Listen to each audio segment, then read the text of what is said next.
green. Are you an ultimate Eagles football fan? Well, you're in the right place. Ready?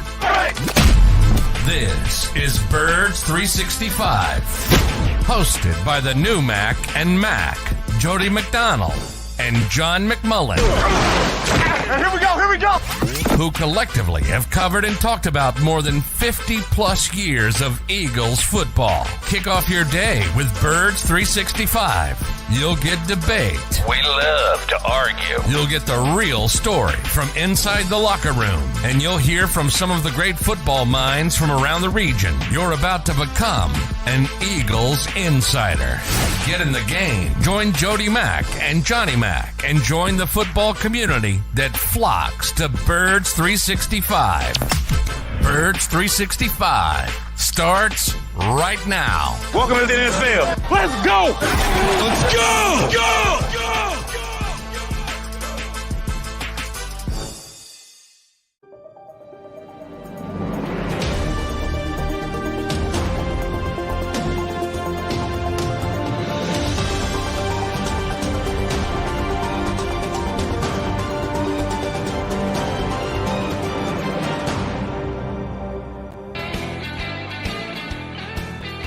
And a good football Monday morning, Birds fans. This is Birds 365 here on the JAKIB Media YouTube channel. And you got Mac and Mac in the house. That would be John McMullen and Jody McDonald as we get back to work, or at least we hope that's the case with the Philadelphia Eagles. Still got a couple more days off because they don't play till Monday night against the Kansas City Chiefs, but a bye-week weekend, Johnny Mac, so we got to watch football and not have to worry about the outcome of the Birds game, right? Yeah, I mean, I wanted to watch full games because I hate watching red zone, because I don't think you get a feel for the games, and I don't get to watch many games. So, I'm usually at a game, usually at a stadium, and I don't get to sit down and watch. So, but I couldn't because the games they put on were such absolute dreck. I had to watch red zone. So. That's the way I went about it. A little disappointed with Jacksonville. They got totally blitzed by the 49ers. And then, the late window Cowboys, Giants, you know why they put them on? Because it's the Cowboys and Giants. And I'm saying to myself, Jody, was that the only 425 game? Can they not bow out of that for something else, or do they have to? I don't know if they have another. They don't have to, but I don't even know. Did they have another Fox game? I don't know. They kept playing the Lions Chargers highlights, so I know that was a Fox game. And man, that was looked like one of the best games of the year, at least offensive wise, going back and forth. That would have been fun to watch. Didn't get an opportunity, and obviously. The Raiders and Jets offensively challenged both of them. That was a tough watch as well. So, but if you're an Eagles fan, you got to sit back and watch. It's interesting. The Eagles came into the week with the best record. They leave the week with the best record as usual. 28 straight weeks, whatever we are at now. But I don't know. San Francisco looked pretty impressive. And I don't know what to think about Dallas because that Giants team, that's the worst team in football. We were taught that's the worst team in football. And they're an absolute mess. And players are now fighting with coaches. Our buddy Pat Leonard, I saw him writing about that this morning. Things have taken a dark turn for the New York Giants. And at least the Jets can take solace in the fact that they would be a good team if they didn't lose their quarterback. Now, they should have done a better job, and they should do a better job. And news came out that they could have had Carson Wentz. And I don't know if Carson Wentz has anything left, but you see what Josh Dobbs is doing in Minnesota. I mean, at least try something. Yeah, you have that defense. Try something. They gave the stat last night at the end of the game, and reading Peter King this morning, he added to it. The Jets in their last 35 possessions are 0 for scoring touchdowns. They are 0 for 35 in their last 35 possessions in scoring touchdowns. Yet Zach Wilson will start again next week. And if I were the Johnson brothers, the owner of the Jets, I got to fire Robert Saleh and Joe Douglas today. How do you just keep putting him back out there week after week after week? And I know Joe Douglas put that defense together, and he's done a really good job drafting. But he's the general manager. He's got to walk into the coach's office and say, get him off the field. How do they continue to play Zach Wilson week in and week out when he can't? I don't know that he would score a touchdown if he was out there with no defense playing. I think he'd find a way. I think he would. I think he might, with that big arm of his, he might find a way to overthrow his receiver in the back of the end zone with nobody playing defense. It's really, really, really depressing as a Jet fan. But the Jets are not a worry of the Eagles. The only thing that I shouldn't say that. How did the Eagles lose to the Jets with Zach Wilson at quarterback? I know, it's kind of amazing. This league, I was thinking about it because, this is a week that you can sit back and think, and we always call this a week-to-week league. It's really a situation league. You look at the 49ers struggling for 3 consecutive weeks. All of a sudden, Trent Williams shows back. By the way, Trent Williams is one of the great players of all time. He shows up. Debo shows up. Chase Young now is back with Nick Bosa. All of a sudden, they look like, that's a pretty good team.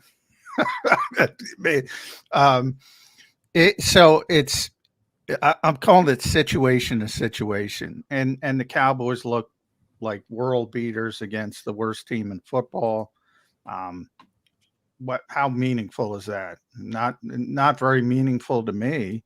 In fact, the first thing I watched, the first drive, I think it was the first drive. The Cowboys went right down the field. They had 4th and goal, and Dak Prescott kills the play from pass to run, and he runs right at Dexter Lawrence, which is basically the only thing the Giants have. And I keep thinking about situational football and what I criticized him for in Philadelphia. And he's doing that I'm like, what are you doing? What are you doing? That's literally all they have. And you're killing the pass to run right at him? Yeah, but he kind of came back and threw for 400 yards and scored 7. Yeah, I know. And that's what people – but my whole point is that's the Giants. That's an awful thing. It's about the decision. That's what bothers me. The decision, and if he does that against a good team, it'll hurt him. And, but people aren't going to pay attention because they rolled up, 600 yards offense, whatever they ended up with. But I get it because all people care about is numbers and stats. But that's a horrible decision when if you're in a big game, in a big situation, and you're making the same decision against a good team, it's going to cost you a game. That's why I have a problem with it. Understood, but I'm not going to beat up on the Cowboys in a week. They won by 35 points. And, by the way, Eagles going to Dallas a couple of weeks from now. The Cowboys have now won, I think, 12 in a row at home from last year into this year. And it's longer than any of Jimmy Johnson's Super Bowl winning Cowboys teams won in consecutive games at home. So they are legitimately good in their own part. The fact that the final score was what it was, the fact that Dak made a terrible read in the first quarter and checked out of play, all that's irrelevant. They have been very good at home. Now the Eagles need to keep winning to keep their distance between them and the Cowboys, because that's going to be a tough spot for them to have to go down and play. And it wasn't a great day for the Eagles if you're just sitting at home and watching, because Cowboys won. You knew they were going to win. How much they won by irrelevant, but they did win. The 49ers look like the 49ers again. And for those of you who are sticking your tongue out and go, see, I told you Brock Purdy isn't all that good. Oh, he gets Deebo Samuel and Trent Williams back. Guess what? He's back to an MVP candidate. Yeah, he is that good. The Lions. I wouldn't go that far, but he looked a lot better. But I wouldn't put him in the MVP conversation. I got a question for you, John. That whole PFF interceptable balls. That's not only that. They're not the only ones who do that. Turnover-worthy throws. Turnover-worthy throws.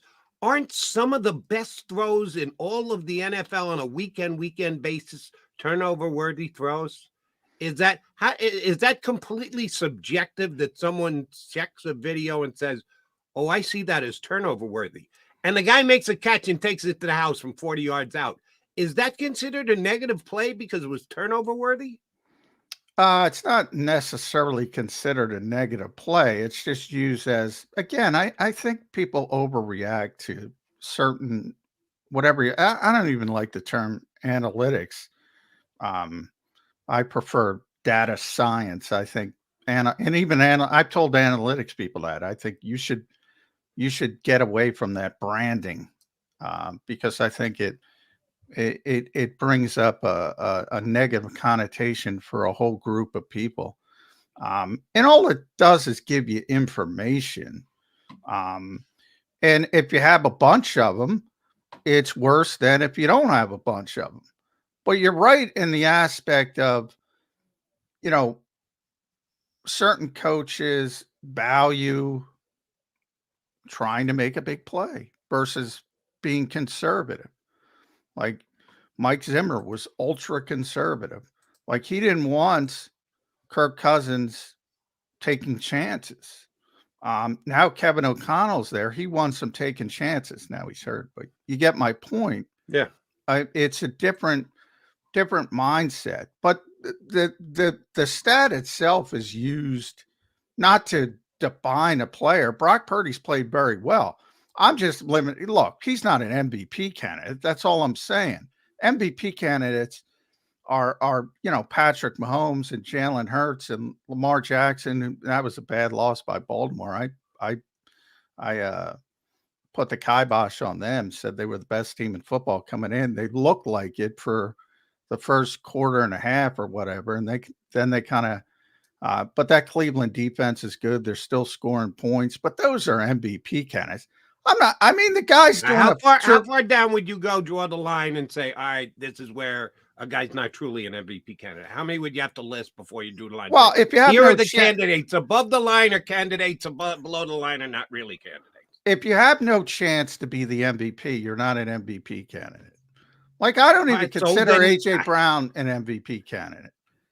Because he's got no chance to win it. You can argue he should, and that's a different conversation. I might even agree with that.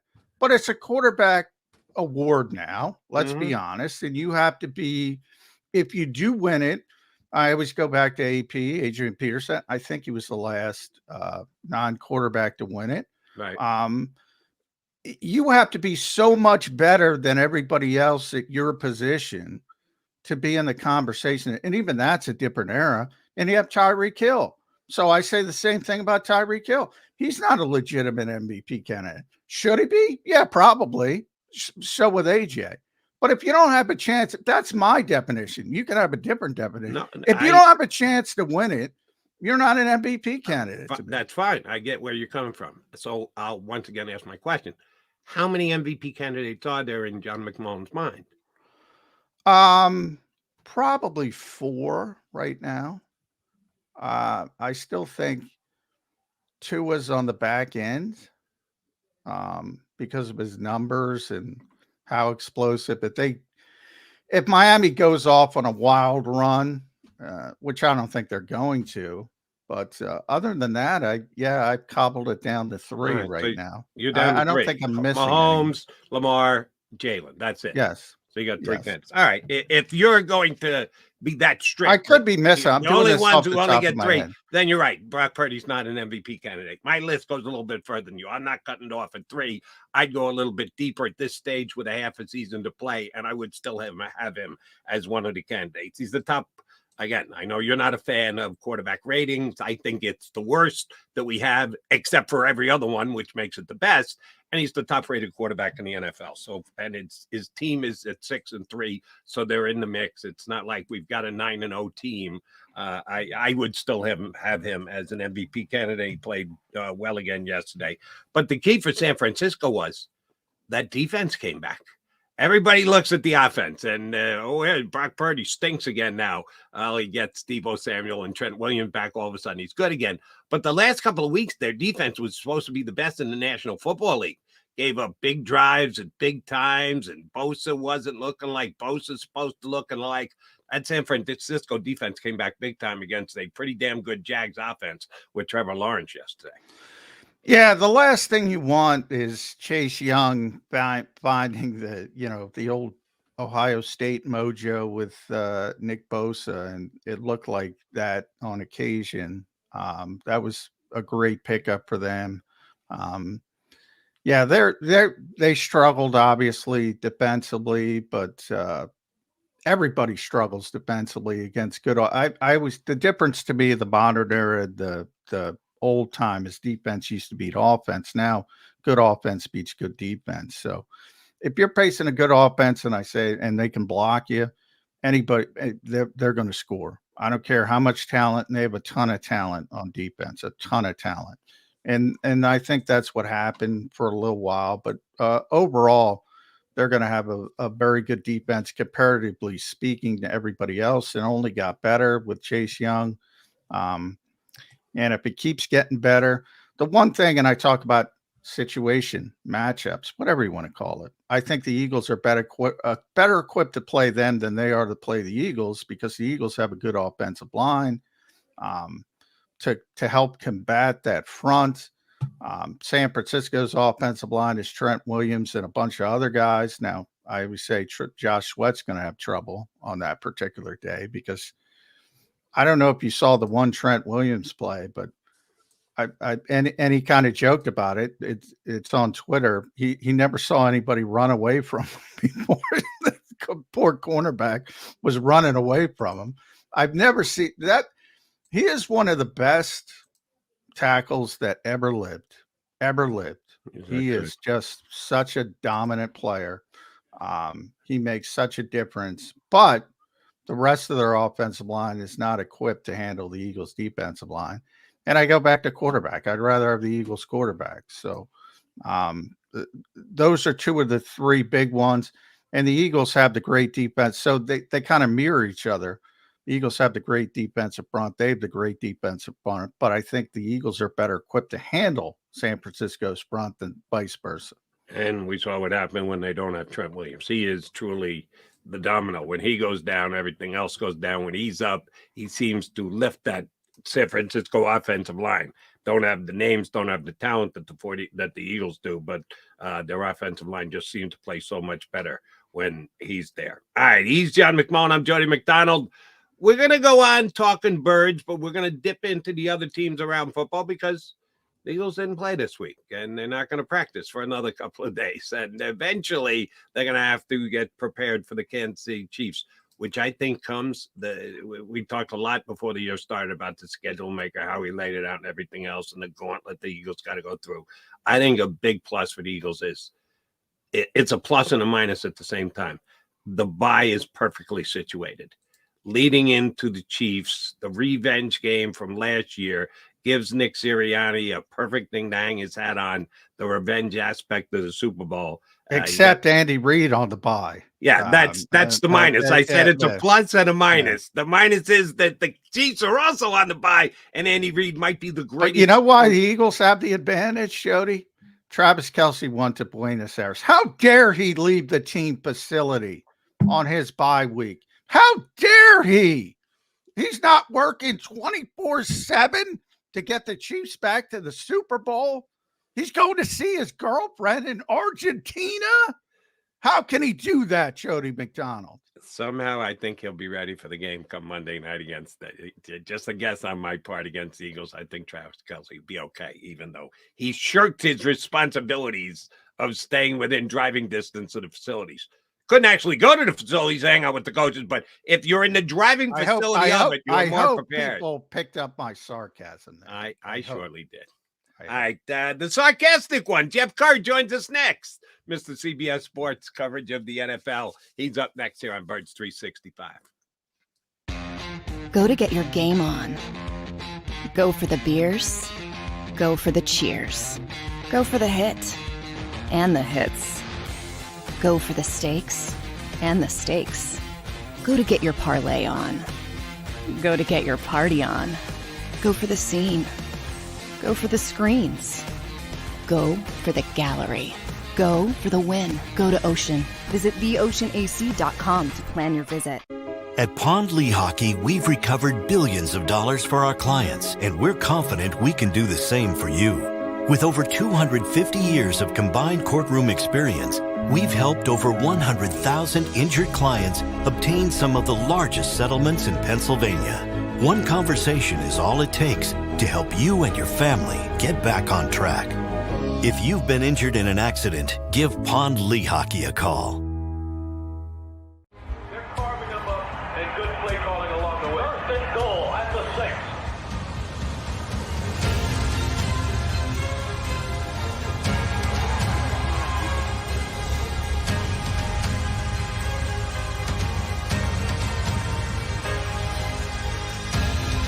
On the field of life, First Trust Bank is there for you. Champions on 3. 1, 2, 3. Because Philadelphia dreams deserve a Philadelphia bank.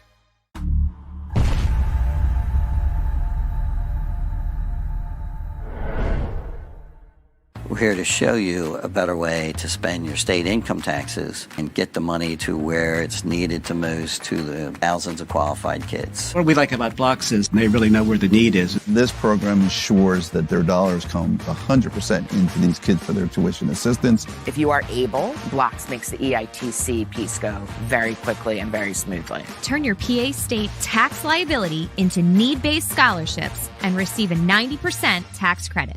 Since 1977, it's always been about you, the community, at Rafferty Subaru. And through the Subaru Love Promise, we prove we care by supporting charities like So Good Now. So Good Now helps kids in under-resourced areas by connecting them with student athletes to serve as mentors. We remove barriers so athletes can help youth in the corners of our communities where light and love are needed most. When you choose Rafferty Subaru, you help organizations like So Good Now. It's all about you at Rafferty Subaru. Do you stream on a Roku, Fire Stick, Google TV, or Apple TV? Now you can watch 6ABC 24/7 with the 6ABC Philadelphia streaming app. For the big story on Action News, search 6ABC Philadelphia and start streaming today. EAGLES, Eagles. You got Birds 365 here on the JAKIB Media YouTube channel. Look who's in the house. Now, I dare you not to hit the like button right here, right now. How can you not like Jeff Kerr joining us here on a Monday on Birds 365? We'll see if that worked. I'm always trying to sucker him into hitting that like button somehow. Jeff Kerr, you going to help us do that? I'll give you one. So on Twitter yesterday, or X, or whatever you want to call it. That's your first mistake, but go ahead. Well, I decided to get Eagles fans riled up, Cowboys fans riled up. And this is the first of my two controversial tweets here. Okay. The first one was, and I mean it in my heart of hearts, as a Penn State alum and a Penn State football fan. The Cowboys are the Penn State of the NFL. They beat up on all the bad teams, every single bad team. They look great. They're going to the Super Bowl. That's right. That's right. That's a good. I like that analogy. They run up and down the field against the Giants, and they ran up and down the field against the Eagles. Oh, except one problem. They can beat the Eagles, just like Penn State. They can't beat Ohio State. They can't beat Michigan, the two good teams on their schedule. But the Dallas Cowboys, they do the same thing. Beat up on all the bad teams. Can't beat the Eagles. Can't beat the 49ers. What do you guys say to that? Yeah, I absolutely. By the way, I should have added him to my, and I don't believe it, but Dak Prescott to the MVP conversation because of the numbers and the Cowboys and all the nonsense, but it's not real. I didn't mention this to you guys last week. This is why I don't think Dak is ultimately ever going to win Super Bowl. I still say Dak cares more about throwing a pass inside of the end zone and not throwing a pick than actually throwing it into the end zone off the chance it might get picked in a 28. Yeah, we were talking about turnover-worthy plays. There are more conservative quarterbacks, and there are guys who will take chances. Brett Favre being probably the best, the ultimate gambler. Kenny Rogers of quarterbacks. I'd love to know how many turnover-worthy plays Patrick Mahomes takes every single week. He only wins the MVP, but he throws the ball up for grabs. Yeah, well, he throws it he puts it at risk all the time, and he's the best player in the game. Patrick Mahomes is Steph Curry. That's what Patrick Mahomes is. That's a good analogy. Patrick Mahomes is different than everybody else. He changed the game. He's got terrible mechanics. He throws turnover-worthy plays. You're right, Jody. He's got the arm to handle it, just like Brett Favre did back in the day. Other quarterbacks can't do what Patrick Mahomes can do. That's why Patrick Mahomes is Patrick Mahomes. No offense to your guy, but he can't do what Patrick Mahomes does. That's the point of why if you're a normal quarterback, you can't play the way Patrick Mahomes does. Just like if you're in an NBA game and you take a 30-footer, you'll get your ass put on the bench because you're not Steph Curry. That's why. That's why it's different. But yeah, there were plenty of people, and I got freezing cold takes. I thought it was ironic, and I'm in the book thanks to the freezing, because I said coming into the draft, Patrick Mahomes had horrible mechanics. I wasn't wrong, by the way. He still does, but it doesn't matter. He overcomes them. That's why I try and put in proper context. Brock Purdy is not a star NFL quarterback because he has turnover-worthy plays. I don't care. You can tell me about the results. Turnover-worthy is the most. He had a play yesterday, Jody, where I thought it was going to get picked in the end zone. The first touchdown, you're like, what the hell is he doing? And he got a touchdown out of it. Yeah. Right. Yeah. I'll weigh a little bit more heavily on the result of the play than was it actually turnover worthy. I just think that's a foolish way to state things. And no, because you're looking, it's not for NFL teams because you're trying to be predictive and to say, oh, you're playing on a particular week and you make a bad throw and it turns into a touchdown, doesn't mean that's going to be the case down the road. If you make bad throws, the whole point of it is trying to best you can, trying to predict the future, because the past doesn't matter. The future, if the more bad throws you make, the more bad things are going to happen. The more good throws you make, the more good things are going to happen. That doesn't mean good throws aren't intercepted, by the way. Anything can happen, but it's common sense. The more good throws, the more good things happen. The more bad throws, the more bad things happen. Here's where I'll disagree with, quote unquote, your common sense. I'll look at the results. When you're saying a bad throw, a good throw, that would be subjective. Someone is sitting there and deciding, oh, I think that's a good throw. I think that's a bad throw. I don't think it's a good throw. I don't think it's a bad throw. We can disagree. You can't disagree with the result. Once the play's over, it's been decided. It is what it is. Well, I'll lean much more heavily on results. No, nobody's taken a subjective mediocre turnover-worthy plays are not. They're not on the deciding line. Nobody's saying, "Oh, that might be a bad throw. That's a bad throw," and no one's saying a good throw is a bad throw because maybe the receiver dropped the football. Or maybe it bounced off the receiver's helmet and somebody intercepted and took it back the other way for 98 yards. It works both ways. Nobody's blaming the quarterback. Well, fans will blame the quarterback, fans who just read the box score. But coaches aren't blaming quarterbacks who make good throws. And again, the ball hits the receiver and the helmet goes the other way. Jeff, help me out here. Turnover-worthy throws are a predictive measurement. It isn't designed to say, hey, what Kyle Shanahan is doing is saying, yeah, probably don't do that again. That's what he's doing. That's it. It's a predictor. He's not going to bench him. He's not going to do anything. He's just saying that's probably not going to work all the time. So you use it as a teaching tool to move forward. And he's still a very young quarterback, and hopefully he learns from it. But the point is, if you continuously do that, you're going to get bitten by it. That's the only point of it. Oh, I agree. And I'll say this from being competitive in another sport, bowling, where I can't throw a strike right now because I'm making bad shots. But there were times I was doing this a month ago and I was scoring. It does. Bad shots mean bad plays. It's in basketball, it's in bowling, it's in football. Bad throws equal bad plays. And Brock Purdy does that against the Lions or the Eagles or the Cowboys. That's probably a pick. And the Jaguars are a good opportunistic defense. If he does that play 9 times out of 10, it's probably a pick. It wasn't a good throw, but it made it work and changed the momentum of that football game. I mean, look, Jody, I agree with the result too, to an extent, but there is a stat I always look up every week: interceptable balls or balls that should have been picked. Brock Purdy is among the league leaders in that. Well, and who compiles that? I'd like to know. The analytic people, the smart people. That's what they tell me. Okay. The Ivy Leaguers. Yeah. Good. The NYU. The Ivy Leaguers are going to win the. Who are the analytic people? Who are the Ivy Leaguers who are going to win Lombardi Trophy this year? I'm sorry, you're not going to win me. Oh, the Eagles got Eagles. And by the way, if Brock Purdy tries that against the Eagles nickel corner, he might be able to pull it off again. You say if he does it against the Eagles, it's going to get depends who it is. Not yeah, Bradley nickel Roby's corner. coming back this week. Yeah. That's Quick exciting. quiz for both of you. How many snaps has Bradley Roby played this year for the Eagles? I'll say 27. No, more than that, but not much. I think he's in the 40s. Is he in the 40s? I think it would be a grand total of 50 over 2 games. You're He's closer to played me, 50 snaps. So he's the savior of the Eagle season. A guy who's played 50 snaps over the first 9 weeks of the season. We're really going there. The Eagles are 8-1. They don't need a savior. They need a competent nickelback.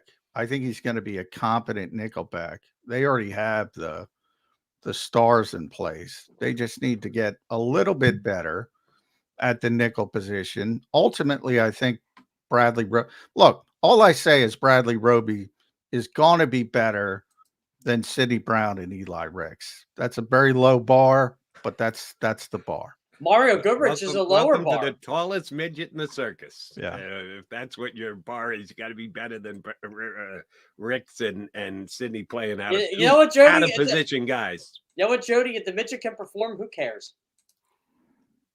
Well, the season isn't over. They're in great position. They're 8-1. I'm actually getting tired of saying this. I love it because it's Jalen Hurts, but got to keep the main thing. And they're 8-1. And you always got to come back to that. Yeah, they got issues at the corner. Yeah, they get injuries. Yeah, they got that.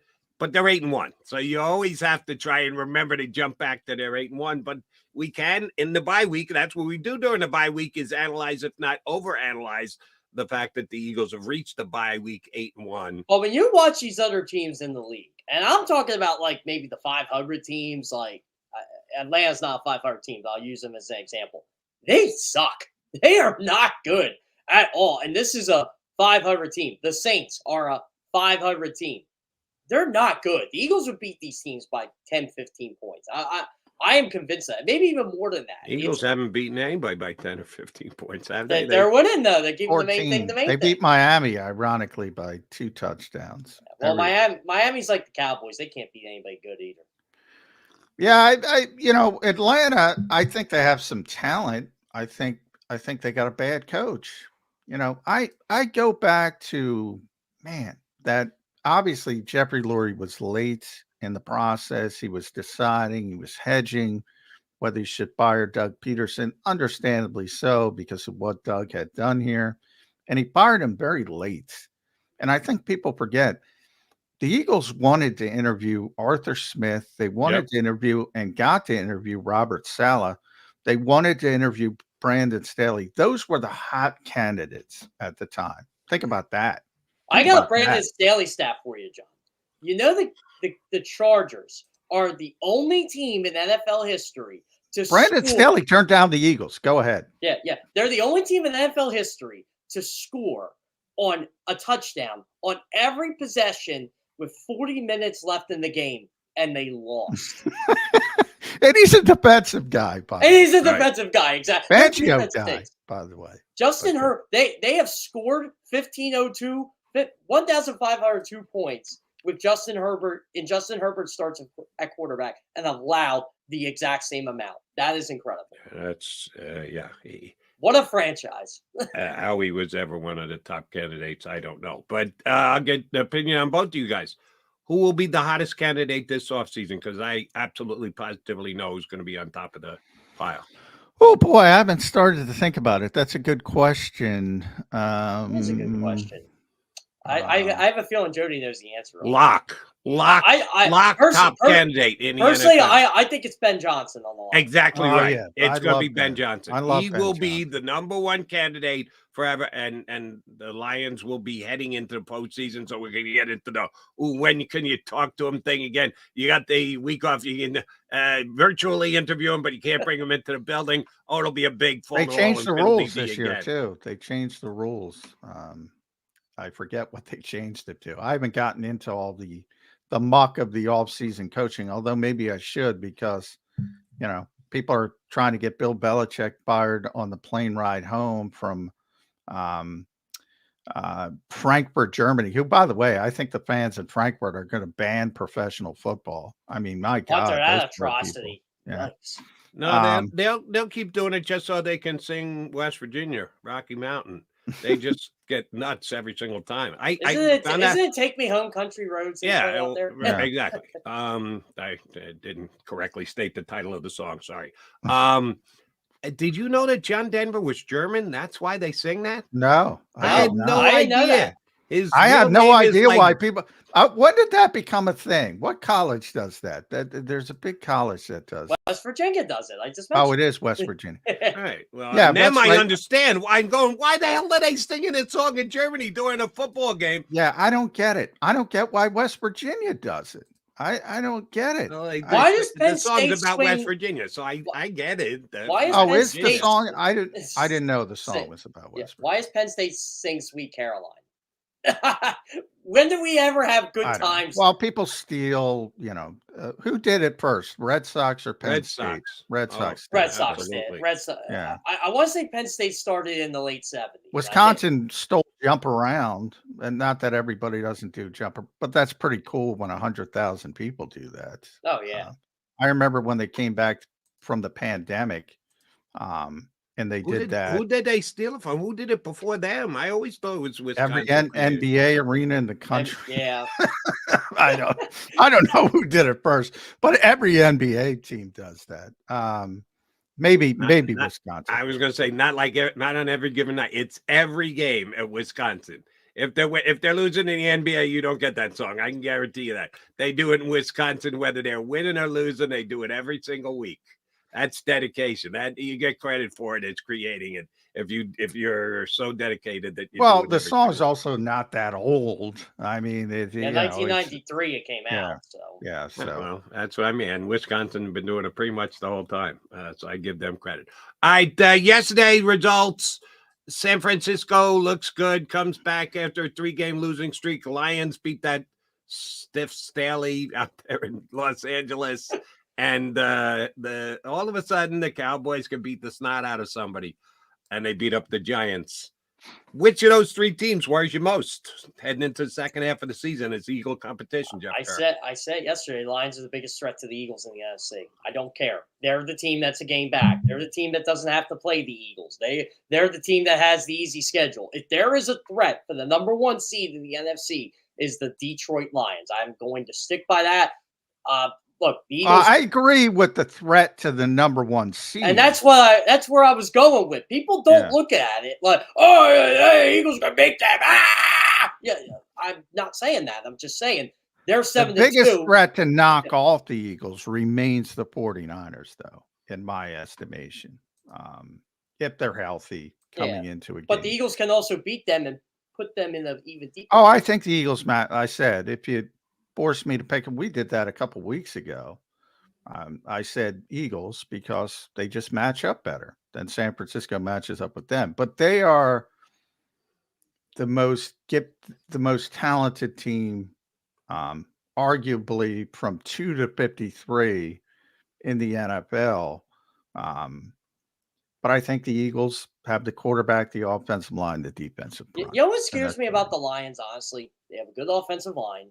They're probably just as good as the Eagles. It's crazy to think that, but they do. Yeah, their offensive line is great. I've been talking about it for years. Jody knows it's phenomenal. And Dan Campbell is crazy. Like he literally goes for people. Yeah, he goes for a 4th down more than Nick does.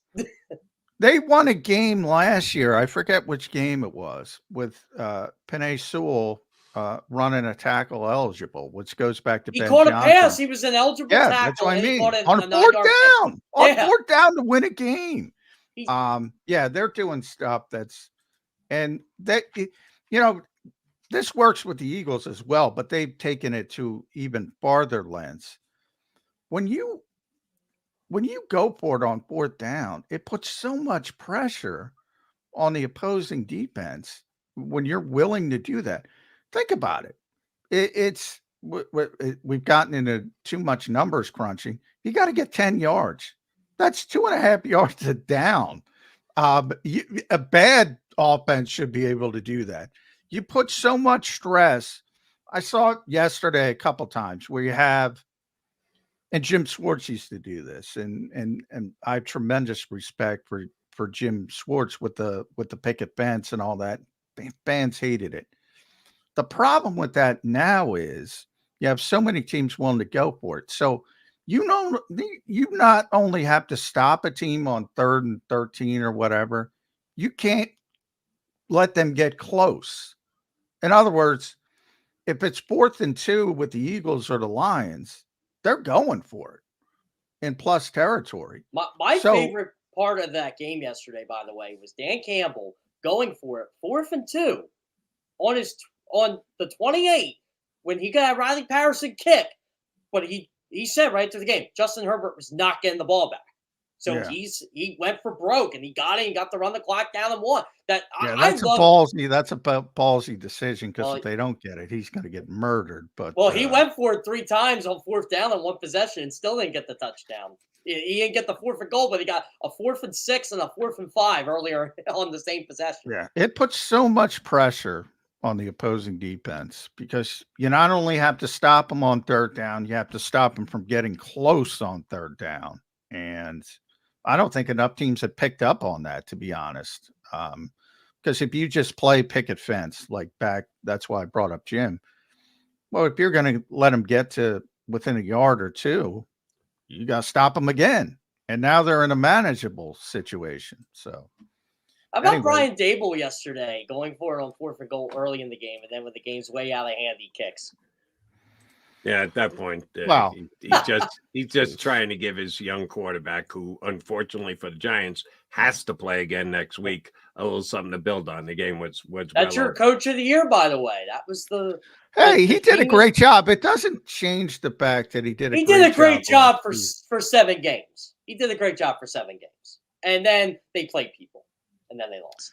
Well, I thought they were one of the worst teams in football coming into last year, and I thought they were one of the worst teams in football last year, and they won 9 games. And they won a playoff game, and I thought it was to a certain degree a mirage, but I think that's a good coaching job when you get a team that's limited to that position. So I don't think Brian Daboll became a bad coach. He's down to his 3rd string quarterback, who's Tommy DeVito. I mean, the Goodfellas guy. Yeah, he's better. He should. The Goodfellas guys don't still live at home and have their mother make their bed, which Tommy DeVito admitted yesterday. Hey, you know what? He's He might living be a at smart home. man here. His mom's cooking him pasta, and she makes his bed on a day. Well, by the way, if he was a good fella, he'd get whacked after that performance because he embarrassed the family. He embarrassed the family. Whole bunch. You know, can I pat myself on the back here? I called the Giants being terrible this year and the Patriots being terrible. I've been calling them terrible for 2 years, Jeff. You got to get behind me. Well, well, you know what? I probably got my insight from you, McMullen, because we talk about how bad teams all the time. We don't talk about good teams around. Yeah. Well, good teams don't interest me as much as bad teams. Yeah. We're bored that the Eagles are good. It's kind of funny. And I, like you two football geniuses, didn't think the Giants were going to make the playoffs either. I didn't know they'd be this bad. I don't know anybody. No, I didn't think they'd be the worst team in the NFL. They go They're from the worst team in the NFL. A playoff winning team the year before to the worst team in the NFL. I don't know anybody predicted that. I said they would be last in the NFC East and they'll be one of the worst teams in the league. That was one of my bold predictions. Okay. And the Patriots will win 5 games. I might be wrong on that. They might not. You're going too high on the Patriots. Yeah. Maybe. Hey, let me run this one by you. Who was it yesterday? Gave me this. Oh, it was Zach Galboy, host Iron Football with the tail end of his show. Bill Belichick next year coaching the Los Angeles Chargers. That doesn't help Justin Herbert. It's better than Brandon Staley. The problem still remains. He can't Who's helping Justin Herbert? Kellen Moore. Yeah, it's probably better than Joe Lombardi, but I mean, I don't Shane know. Steichen is the guy Justin Herbert. That's the guy the Chargers should have hired as head coach. Justin Herbert. Does anybody think the Chargers lose games because of Justin Herbert? Well, I'm sure people do. Well, oh no, people do. If you go on X, they think Justin Herbert's a loser. Yeah. I don't No, know the only thing I'll say is he might be slightly overrated, but he's not a friggin' loser. He's a talent, and they lose because of their defense. That's why bringing in Belichick would not be a bad thing for the Chargers. I never even considered it, and I said yesterday the one thing that would be bad would be I just don't see Belichick as a California guy. I know we saw a video of him this week with his shirt off, hanging out on a beach somewhere, but no. That's not Bill Belichick. He's not an LA kind of guy, but that would be a massive upgrade for the Chargers if they get Belichick next year. Well, anybody's a massive upgrade over Brandon Staley. Jody McDonald's a massive upgrade over Brandon Staley. All right, I'm going to give you one, Jeff. If I tell you C.J. Stroud is the best rookie quarterback since, who are you going to go with? Ooh. Well, Patrick Mahomes didn't play much as a rookie. How about? Oh man, hold on. I gotta think about this. It's better than Cam Newton. Cam Newton had a good rookie year. I'm trying Cam's rookie year. He stepped right in. Peyton threw 26 touchdowns, but he also threw 24. Yeah, he threw a lot of picks. Yeah. Oh man. He's very good. He's all very right, good. John. All right, John. Go. I'm asking. Like, he's very good. Yeah, man. This is tough because there aren't that many rookie quarterbacks that legitimately should be in MVP conversations. Yeah. That's the point. He's another one. Now, Jody and I were talking about MVPs. Now, I only put it the MVP candidate as guys who legitimately have a shot to win the award. I don't think he's got a legitimate shot to win the award. I got my answer, but his career didn't turn out well. Robert Griffin. Oh, that's right. RG3 is a skin. Yeah, he was tremendous. Very good out of the box. Yeah. I mean, he definitely deserves some MVP conversation in 2012. That's how good he was. Yeah. That's a good one. My question for Johnny Mack would be about C.J. Stroud. It flies in the face of you got to have an offensive-minded head coach with a young quarterback. If you're going to draft a young quarterback, develop a young quarterback. Oh, I said that's what I would do. I would always. And I know D'Amico Ryans. Obviously, so if you were the general manager of the Texans, you wouldn't have hired D'Amico Ryans. No, I would never hire. I say that I'm above board on that.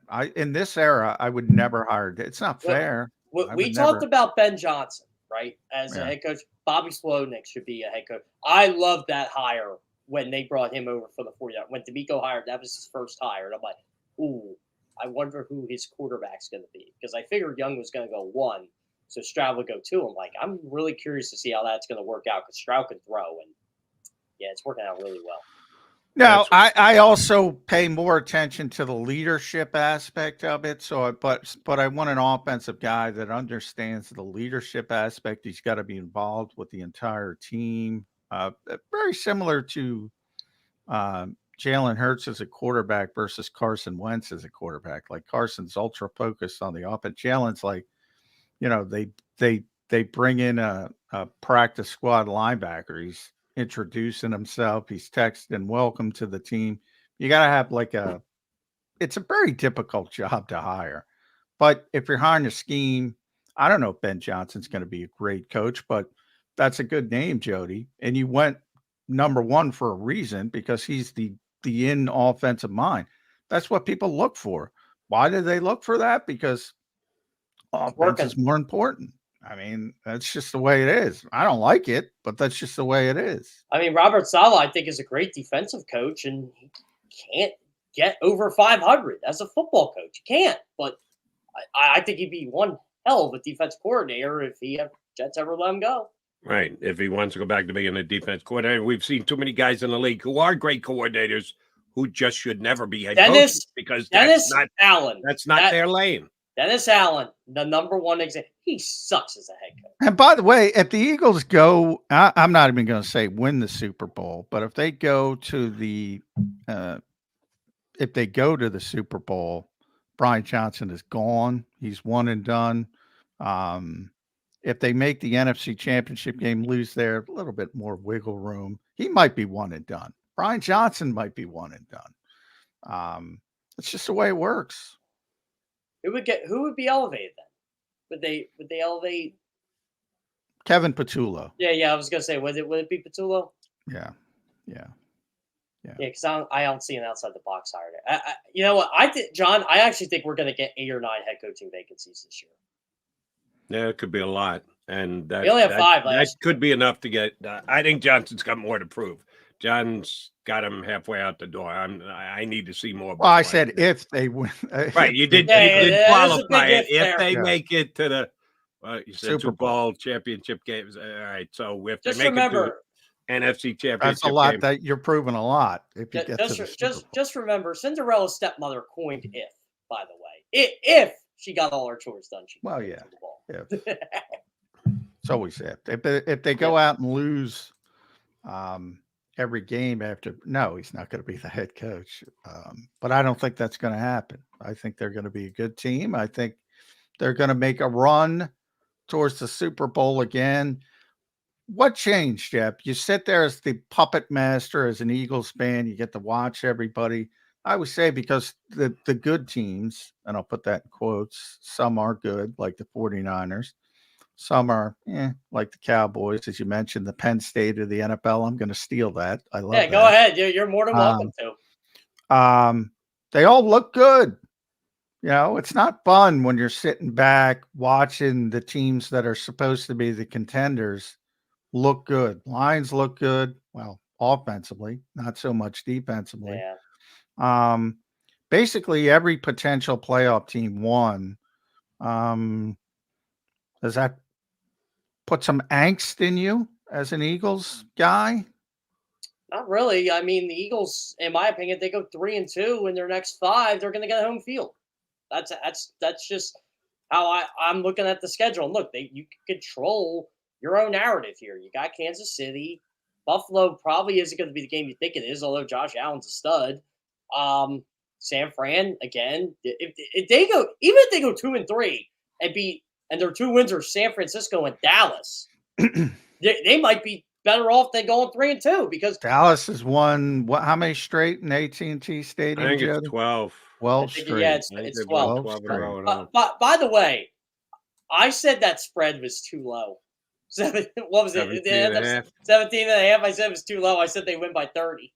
They should have just put it at 30 and win. Yeah, 49ers actually, I think they won by 31.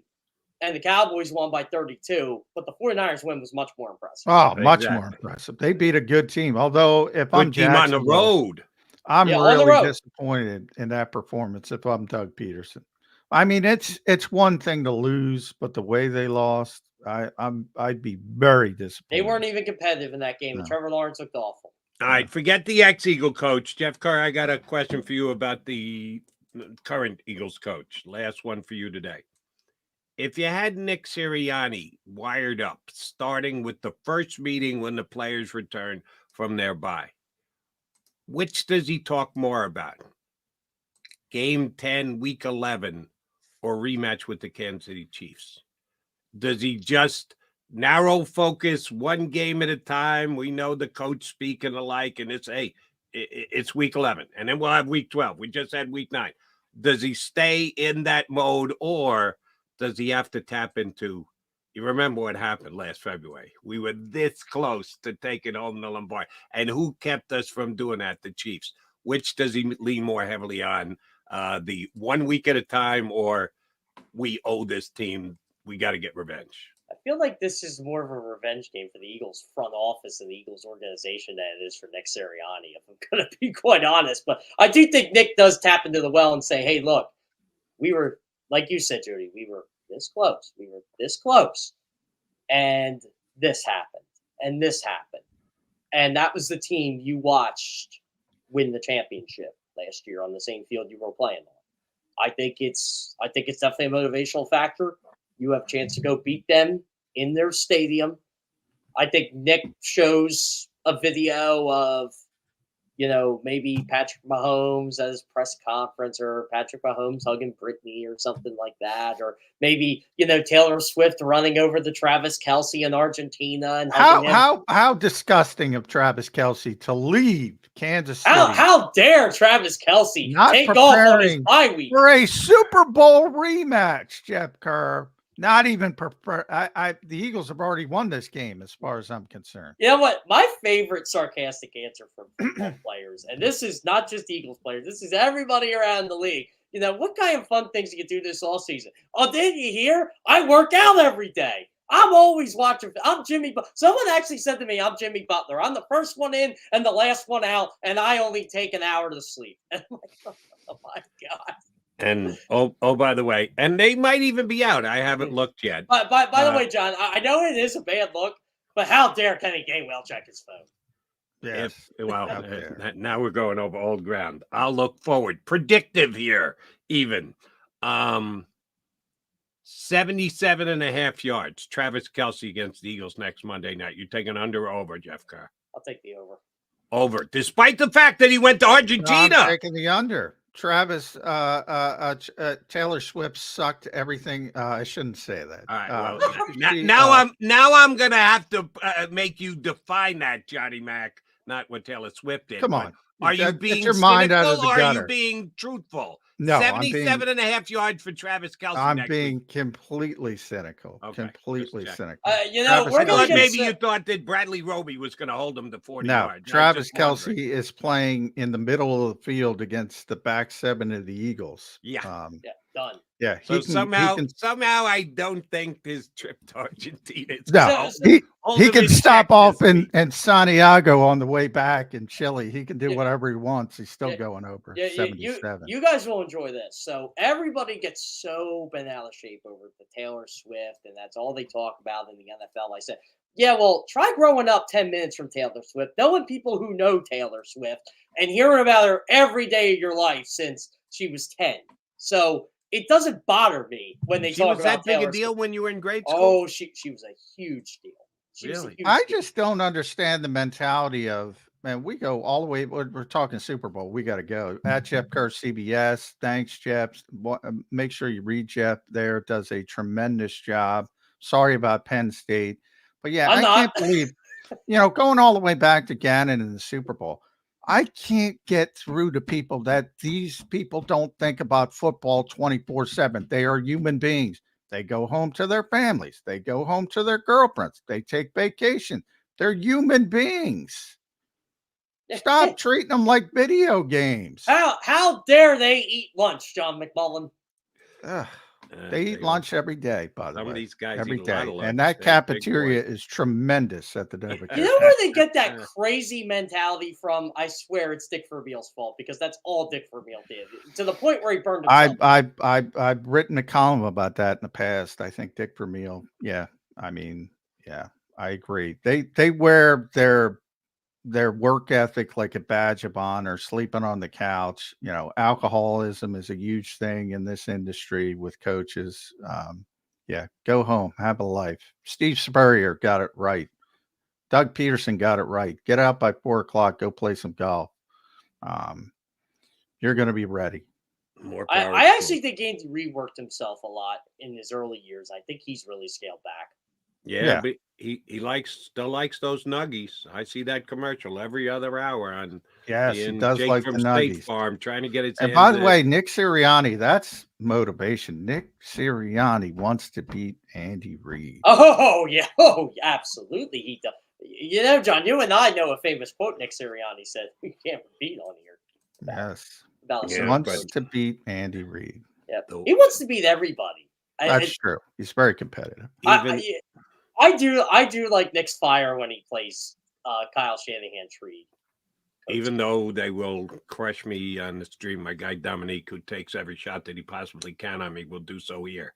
Andy Reid, after the bye in his career, 28-4. 20. Let me repeat that. This is not hating. This is just stating facts. Andy Reid in his career after a week off is 28-4. Nick Sirianni's got his work cut out for him. I'm not saying he can't beat the Chiefs. I'm just saying he's running uphill this week. He can run hard. He can be motivated. He can really want it badly. It's a tough hill to climb playing Andy Reid after the week after a bye. 28-4. It speaks for itself. Thank God Travis Kelce helped. Yeah, he went to Argentina. I want to know what Patrick. I want to know what Patrick Mahomes did this week while we're on the bye here. Ask Brittany. Ask Brittany. She'll know. Yeah, we'll find that she out. will know. She might have been at the concert. They're BFFs now. Yeah. Jeff Kerr, we appreciate you jumping in as you do every single Monday. We will talk to you. We want to save Kerr for Tuesday after the game or get him up before the game. Well, we'll figure that out during the week. Jeff Kerr, have a good week leading up to the Eagles and the Chiefs. We'll talk to you sometime next week. Yeah, sounds good. Can't wait for this game already. It's 7 days away. Yeah, we got 7 more days to wait. Thank you, Jeff. From CBSSports.com. All right, McMullen and McDonald, a.k.a. Mac and Mac, coming back. We got another good guest joining us. Going to be a little later next hour. We haven't had Zach Berman on in a while. He'll join us in hour number 2 on Birds 365.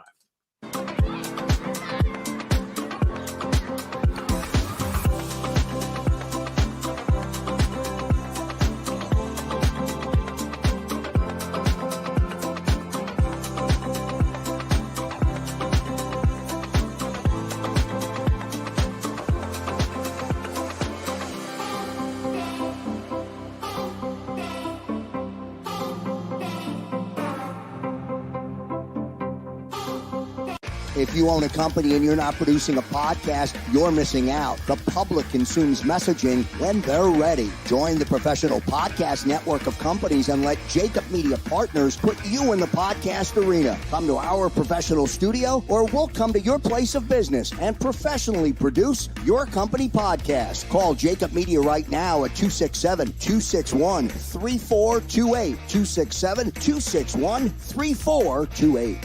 My name is Dr. Bruce Grossinger, and I'm the medical director of Philadelphia PRP and Stem Cell Institute. I'm reaching out to those who suffer from spine and joint pain. We use treatment methods that require no surgery, no scalpel, no drugs. Running, walking, or whatever your desires are, Dr. Grossinger is where you need to come. You can benefit from the same PRP and stem cell treatment as Wilbert Montgomery. Call us now at 610-222-5675. We're here to show you a better way to spend your state income taxes and get the money to where it's needed to most to the thousands of qualified kids. What we like about Blocks is they really know where the need is. This program ensures that their dollars come 100% into these kids for their tuition assistance. If you are able, Blocks makes the EITC piece go very quickly and very smoothly. Turn your PA state tax liability into need-based scholarships and receive a 90% tax credit. Go passionately. Go fearlessly. Go confidently. Go Birds! Go confidently towards your goals with First Trust, Philly's hometown bank for nearly 90 years, and the official bank of the Philadelphia Eagles. We're focused on getting you over the goal line. So go with conviction. Go with trust. Go Birds! And go forward with us by your side. First Trust Bank, the official bank of Philadelphia dreams. Oh, and go Birds.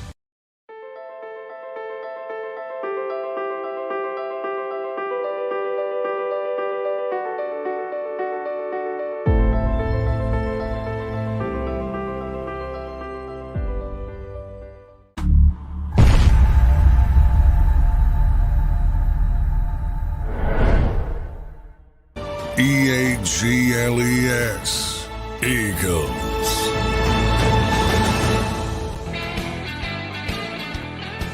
You got John McMullen and Jody McDonald, your Mac and Mac guys here on Birds 365. We're still more than a week away from an Eagles game. You get to a Sunday, no Eagles. Yeah. Right? Now you got to wait all the way till Monday night before they play the Chiefs. And I did mention Andy Reid's 28-4 record coming out of it. By the way, Nick Sirianni's 2-0, so he's got a better winning percentage. Nick Sirianni 3-0 if you count postseason. because they had a bye week leading into the Giant game last year. And the 28-4 in the Andy record, that includes postseason where he's had a week off before they play. Oh, so okay. we should give Nick All the right, same yeah, accord. we'll add that in. But you're right. He is undefeated. 3 is compared to 32. Is a little bit of difference as far as the overall number goes, but undefeated's undefeated. If you're looking just at winning percentage, Nick's got a better winning percentage than Andy does. Give him that much. He's got the best winning percentage of all time coming with a bye. Don't know if there's anybody that's better than 3-0. Well, he can't be better than 100, though. Understood. But again, if somebody's 5-0 and somebody's 3-0, is the guy 3-0 the best winning percentage? He's tied for the best winning percentage. Yes, exactly. Is tied, and then there's having the actual best winning percentage. Question for you, Johnny Mac. Eagles and injuries. Cam Jurgens. Last week, some people, you and I included, thought that he was probably coming back. Not the case. They decided to flip to Tyler Steen as their starting right guard, knowing full well they had to bye the week after and they could protect him for another week. What do you think the percentage chance is that Cam Jurgens starts against Kansas City on Monday night? 98%. 98. All right, so we're leaving ourselves 2% wiggle room here. Yeah, 2% wiggle room only because, maybe there is something wrong with us. But I always say, players aren't doctors. So because they think they're okay doesn't necessarily mean they're okay. But the fact they started his window, they would only have one more week because it's a 21-day window. That doesn't take a pause during the bye. So he's got to be back. And I imagine he's going to be back, but I leave that slight door ajar if they say, well, he needs an extra week. But I think that's why they skipped the week prior to the bye, to give him the extra week. So never go 100, so I'm going 98. Well, they could activate him and actually not play him. That seems very unlikely, but that's it's not impossible. Yeah. So if you're taking in all possibilities that the practice window expires, they got to activate him, but they don't necessarily have to play. How do you think they grade it out? Everybody's got their grades and how they evaluate, and the one that matters most is the head president of Stoutland University. How do you think he graded out Steen in his one performance? I don't think he graded out well in pass protection. I think he was fine as a run blocker. But it was a very difficult team to pass block against, obviously. And there were situations where they put Mike inside, and people forget the Cowboys have some other really good rushers as well. So it was a really difficult, and that was one of my criticisms of doing it. Same with Sidney Brown, the way they did it against Miami. I don't understand throwing guys into the fire. Now, sometimes you have to. In this case, they didn't have to. They could have played Suo Peta, continued to go with that direction. So I was a little bit surprised, but yeah, he wasn't good in pass protection. Looking back at it, I forget what he was. I'm trying to look it up. 21.2 was his pass blocking grade by PFF. Now, wow, that's terrible.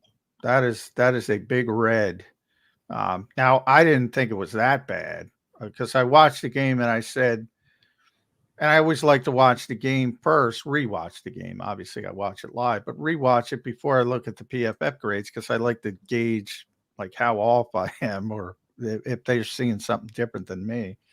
And I said, wow, he wasn't good in pass protection. Then I looked there and they were like, yeah, he wasn't good in pass protection. But I didn't think he was that bad. As they did, but overall, yeah, that's a big red mark, and it wasn't good, and that it was to the point where they're not going to play me. Speaking of PFF numbers, I did see these this morning. Eagles grade for the first half since they've done their 8 games. If you're just judging them each week, all total halfway to the season grade, not surprising, the worst Eagle graded was Jack Driscoll. That did not go well when he had to fill in this year. Sorry to say, Jack. No, the coaching staff loved you, but you got your chance and you didn't do real well. The second lowest graded Eagle is Jack Stoll. The PFF has graded him that poorly, and he plays. It's not like with Driscoll, he's coming off the bench. And that's why I was about to say I don't even, because Jack doesn't play that much. I kind of throw those out because the sample size is so small, but he didn't play well in this one opportunity. But yeah, to me, Stoll is more. Kenny Gainwell has also got a poor grade. Olamide Zacchaeus, the guys who play, Suo Peta, which is the reason why they went to Tyler Steen. Those are the guys who played that have poor grades. And oh, by the way, Jack Stoll's volume just opened up. Yeah. With Dallas got it out. If we're acknowledging Jack Stoll's a guy who plays, because the Eagles play as much two tight ends as they do. Oh, now he is numero uno with Goddard out of the lineup. Yeah, they'll probably go to more 4 wide receiver sets, but how oftentimes are they going to just go completely no tight end sets? You got any worries about Jack Stoll's role growing in a year where he's playing as badly as he is? Well, a little bit in the fact that he's not Dallas Goedert, but we saw him last year in the stretch, and he's not going to catch the ball. He had 7 receptions. But you say Jalen loves him. Yeah, Jalen trusts him. I say, when he throws him the football, he trusts him. And he had 7 targets and he had 7 receptions. So he does. If the ball comes his way, he's going to catch it. Well, and I know this is a completely unfair question, but I'm going to ask it to you anyway. How does he grade out that bad? If he's got 7 targets and he's got 7 catches, no, that was last year. That was last year when Dallas was out. Okay. And but he's limited. He's not going to do much with it. After yards after catch, he's known for his blocking, and he hasn't blocked that well. So that's why his grade is so low. I think as he plays more, he'll probably get a better feel for it. I think that's the hope. But yeah, he's got to play better. And all those guys I mentioned. And defensively, the lowest guys are Ricks, and it doesn't surprise Ricks, Job, Nolan Smith. And boy, it's all DBs, man. Now, most of them have small sample size. Ricks has Job has the biggest, and Ricks has the second biggest. And then Christian Ellis is in there, Nolan Smith, Roby's in there with his 55 reps. Goodrich obviously is in there, Mekhi Gardner, Sidney Brown with his 127. And then Bradbury hasn't had a good year compared to last year. Yeah. So, yeah. And then Byard and Terrell Edmonds, who's gone. It's all secondary people. And that checks out. I mean, the secondary has been good. Now, is Evans' practice window potentially open this week? Can he come back this week? I have to double check on that. I'll double check on that in the break. I forget when he went on. Let's see. Not that I'm predicting he's going to be the savior, but you just ran down a pretty good list of guys whose PFFs, let's be honest here, stink. Can Evans be worse than that? What was we talking about earlier? The tallest midget in the circus, comparing him to others that are. No, I think he was okay. Roby. And I'm not saying Evans is even Roby, but that's at least a legitimate guy to put in the mix if he's healthy and ready to go. Is he not? A lot of people always forget about Justin. He was playing pretty well. I'm double checking. Well, I'm forgetting when they put him on injured reserve, so I'm trying to figure that out. Let's see. Justin Evans, I'm doing it as we're speaking, but he has played. October 13th is when he got placed on injured reserve. So now I got to look at the schedule. Oh, once we're past the 11, that's guaranteed for 4 games. He's got to be able to be. Let's see. October 13th was the Jets game, was the 15th. So yeah, Dallas was the 4th game. So he is eligible to open his practice window this week. Right. And I expect him to open it. Yeah. Now, will he play? No. That's give and take. They're not as desperate at safety. They didn't pick up Byard. I would say, yeah, they're going to try to get him back as quickly as possible. But now, who knows? But they'll probably activate his practice window. Hell, maybe today, maybe as quickly as today, depending when people get back. But it's an extra day, probably. I think that would probably be a pretty smart move. If he's good to go, it all comes down if he's good to go. Yeah. And sometimes we get a wrong read on that because John looks I haven't seen Justin. He tells he's good to go, and Cam Jerkins isn't good to go as per the Eagles. So no, Justin has said nothing, so it's much more difficult. I haven't even seen him. So that's I was giving you a pass for the whole Cam Jerkins thing because I believe he told you he was good to go, and he looked like he was good to go, and the Eagles decided he wasn't good to go. So it's guesswork at best, and it would be guesswork with Evans this week too. I'm just saying, with the state of the Eagles secondary as it is, I didn't think I'd say this during the year. Damn, they need to get Evans back. But I'm saying, damn, they need to get Evans back this week if he's capable of going. Yeah, and he can play in the slot as well. He played when he was with New Orleans last year. He played a lot in the slot, so he can help there as well. If they've had so much turnover. Obviously, they want Roby to settle down in there, but if he gets hurt again, maybe Justin Evans gets in the mix because I think we've seen enough of Eli Ricks in the slot and Cindy Brown in the slot. It's not working. No, they will attempt to get guys who have been in there before in the National Football League, played some slot corner. He's McMullen. I'm McDonald. Quick timeout. We'll come back. Zach Berman's going to join us in about 25 minutes from now. We haven't had Zach on in a while. Part of the new Philly website / podcast outlet, PHLY. Good to catch up with Zach. He's coming up at about 20 here on Birds 365. Go to get your game on. Go for the beers. Go for the cheers. Go for the hit and the hits. Go for the stakes and the stakes. Go to get your parlay on. Go to get your party on. Go for the scene. Go for the screens. Go for the gallery. Go for the win. Go to Ocean. Visit theoceanac.com to plan your visit. At Pond Lehocky, we've recovered billions of dollars for our clients, and we're confident we can do the same for you. With over 250 years of combined courtroom experience, we've helped over 100,000 injured clients obtain some of the largest settlements in Pennsylvania. One conversation is all it takes to help you and your family get back on track. If you've been injured in an accident, give Pond Lehocky a call. They're carving them up, and good play calling along the way. First and goal at the 6.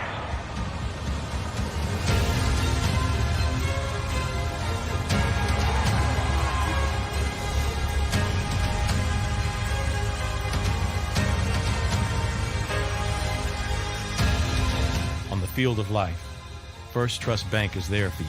Champions on 3. 1, 2, 3. Because Philadelphia dreams deserve a Philadelphia bank.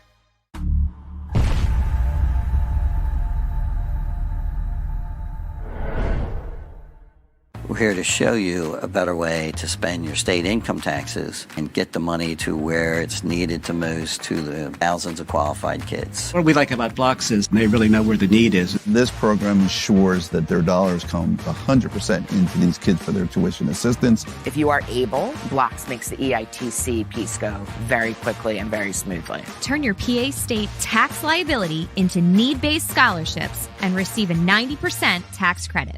Since 1977, it's always been about you, the community, at Rafferty Subaru. And through the Subaru Love Promise, we prove we care by supporting charities like So Good Now.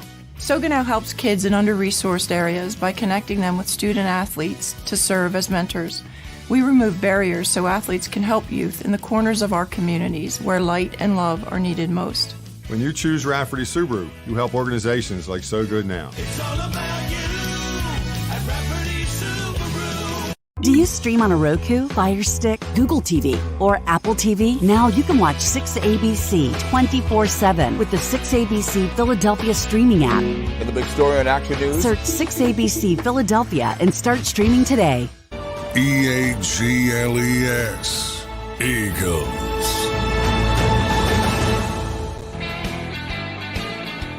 You got your Mac guys, McMullen and McDonald here with you on Birds 365. We're going to get Zach Berman to join us coming up in less than 20 minutes from now. So you certainly want to stick around for that. Johnny Mac, the matchup with the Chiefs, we're certainly going to do more of it over the next couple of weeks. Next week, game not till Monday night. There was no reason to do it prior to, but at some point during the week, we'll get into the nitty and the gritty of it. Just a very general question about the Eagles and how they're going to attack the Chiefs on Monday night. The matchup between the offensive coordinator against the defense coordinator. They got a new OC in Kansas City. Their OC moved on to face the Eagles already a couple times this year, the enemy down in Washington. But the guy they faced last year in the Super Bowl is a different guy. And the Eagles have a new defensive coordinator this year. And I've been more impressed than questioning Sean Desai. I like what he's done. I thought it was a tough job to step into because despite the fact that both you and I are most times disagreed with when we say Jonathan Gannon did a good job when he was here. I know it's an unpopular position, but you and I both stand there with JG. He wasn't near as bad as he was painted here in Philadelphia. How do you look at the matchup between the offensive coordinator of the Chiefs against the new defensive coordinator of the Eagles? Well, I think the Chiefs are so Andy Reid driven. It is very similar to Nick Sirianni here too, but he has the long history, as you mentioned, with the bye weeks. And so whether it's, Eric Bieniemy or going back to the long history of Andy offensive coordinators, Doug Peterson winning a Super Bowl here and on and on and on, and how many have become head coaches. And Matt Nagy himself had been a head coach and now is back with Kansas City. It's all Andy driven. And Andy's one of the best offensive minds in the history of football and one of the best quarterback developers in the history of football and one of the best coaches in the history of football. So I think, and you saw Eric Bieniemy twice already this year, did a very good job with Washington against this Eagles defense. I think he's got a good feel for how to attack the Fangio style of defense. But as long as Andy's there, they're going to be fine offensively.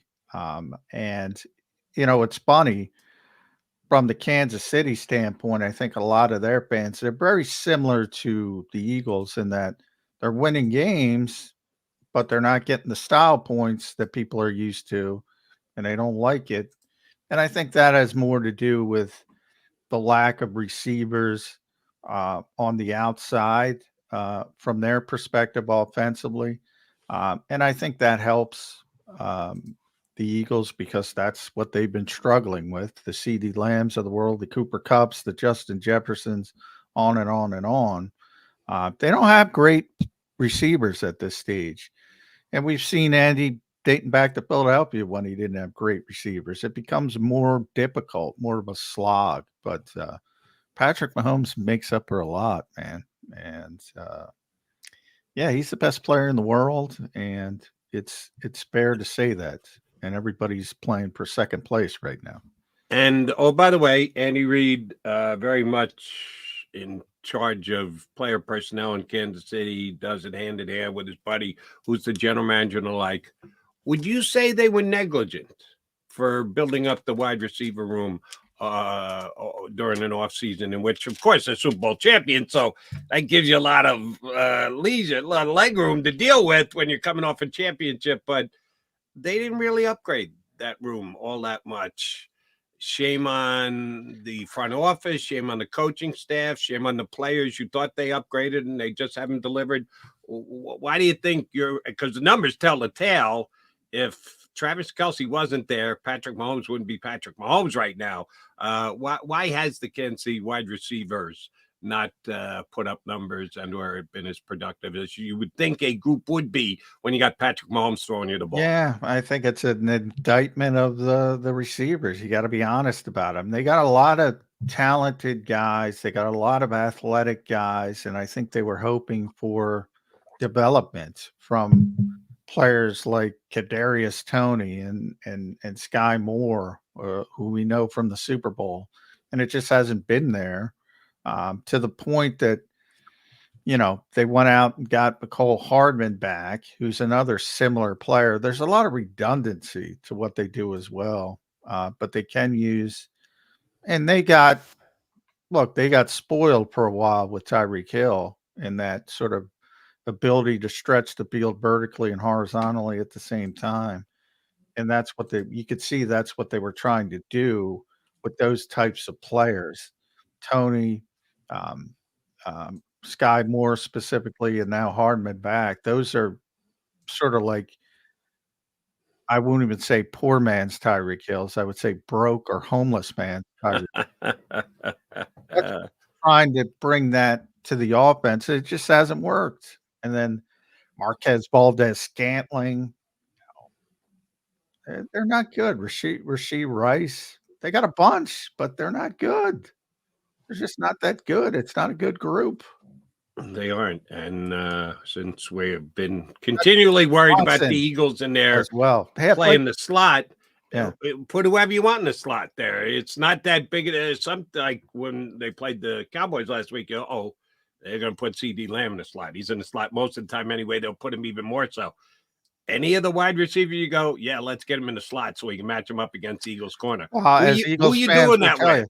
Well, I think it was Tony and Moore, right? Who they blew coverage on in the Super Bowl. Same guys are there now. If you blow coverage, and those guys will make plays. If you make them make plays, you're probably going to be fine. So you got to play better, and that's where Roby comes in, and hopefully his football IQ, his experience is not going to make as many mistakes. And things of that nature, but it's not a good group. And if Patrick Mahomes can't elevate you, you're not a good group. And that's how I would define the Chiefs receivers. Not that they can't make plays though, because they're all athletes. And as you saw in the Super Bowl, if you blow coverage, they're going to hurt you. But if you play sound football, they're probably going to struggle a little bit. Let me ask you this, and I should remember this, and I don't. And that's why I'm apologizing, but also asking. Nick Bolden, their linebacker, kind of made a big play in the Super Bowl. Kinda. Well, yeah, just gifted to him, but it was a big play. It was. Didn't say it was a hard play, but it was a big play. Sorry, Jalen. He's a good player. He's a good player, though. IR, is he due back? How many weeks has he missed? He's been out a couple of weeks for the Chiefs. I don't know the timing of that exactly. I asked about an Eagle player, which I should have known, and I didn't. You had to look up as well. I thought he was already back, but I haven't got. Is he back already? No, I think he's still. I think he's still on IR. He might be. I haven't done. Obviously, there's no injury report. There won't be an injury report until Thursday. Right. Yeah, October 25th. He had a wrist injury, out for 2 months, so he's still out. Yeah, he's not really 2 months. Yeah, he's not going to. Oh, be back. I thought it dislocated wrist, October 23rd. They projected 2 months, so yeah, you should be good. But he's not going to be back till the playoffs. If that's the case, that's a plus for the Eagles because I think he's an underrated linebacker. I think most people consider him one of the better linebackers. I'd put him top 5 or 6 in the entire league. I think he's that good.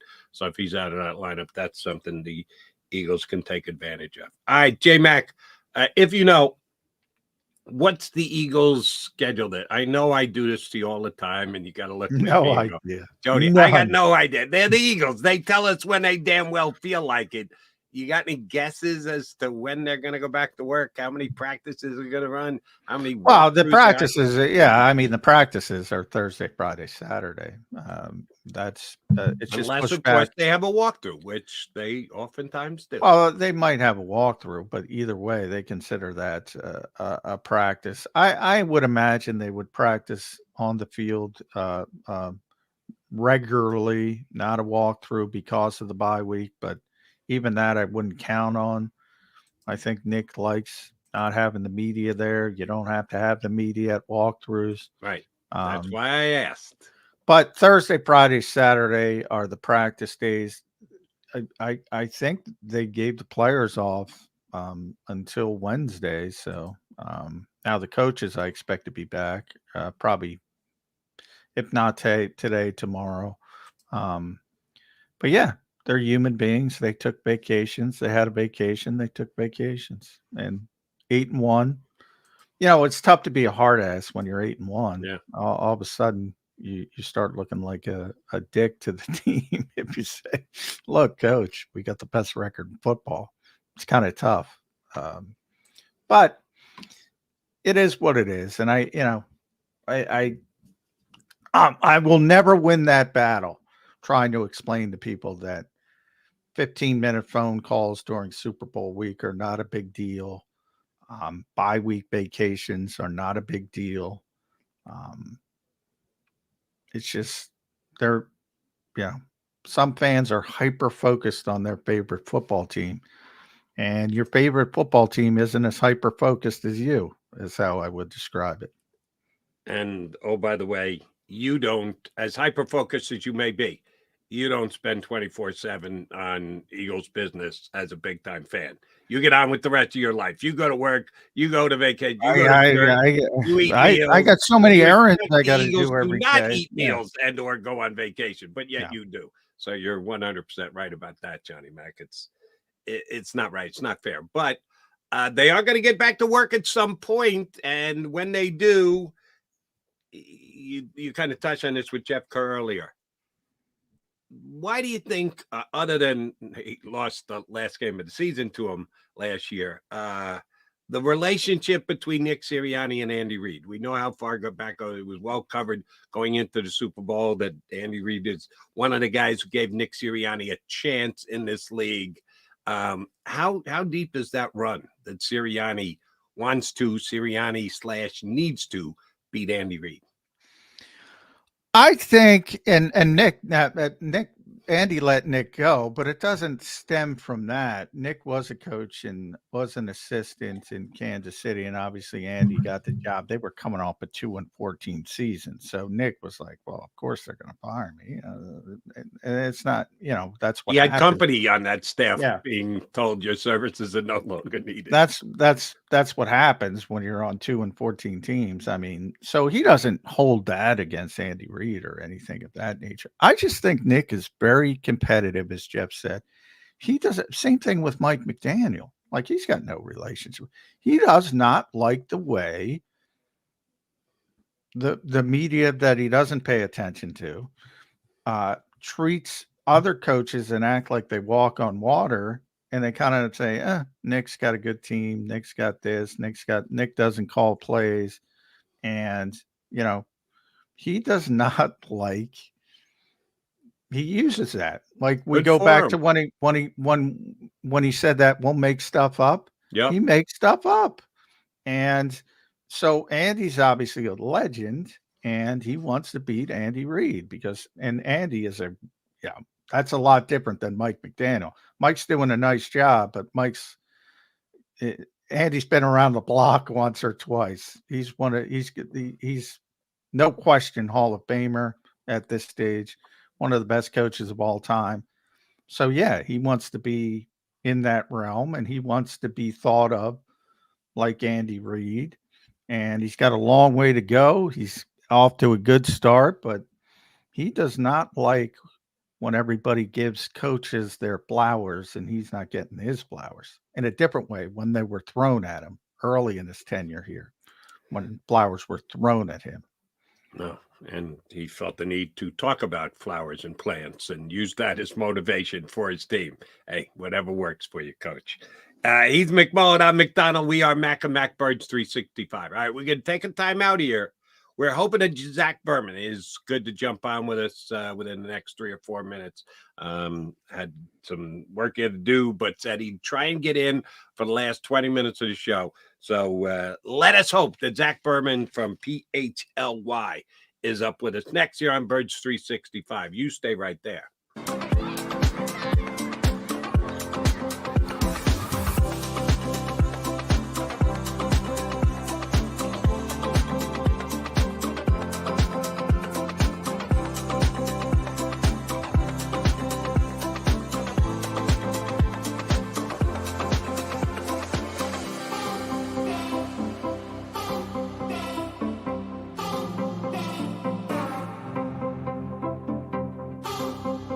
If you own a company and you're not producing a podcast, you're missing out. The public consumes messaging when they're ready. Join the professional podcast network of companies and let JAKIB Media Partners put you in the podcast arena. Come to our professional studio or we'll come to your place of business and professionally produce your company podcast. Call JAKIB Media right now at 267-261-3428. 267-261-3428.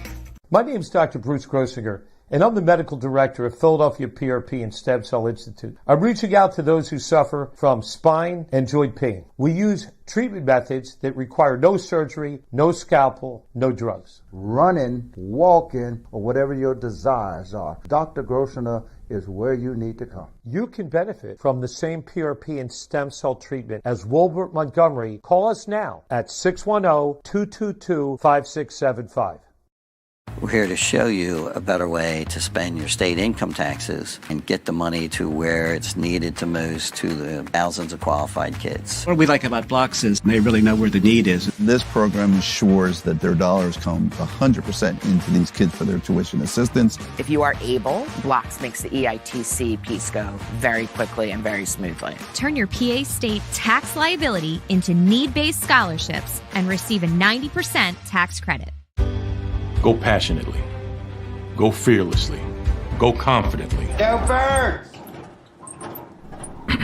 Go confidently towards your goals with First Trust, Philly's hometown bank for nearly 90 years, and the official bank of the Philadelphia Eagles. We're focused on getting you over the goal line.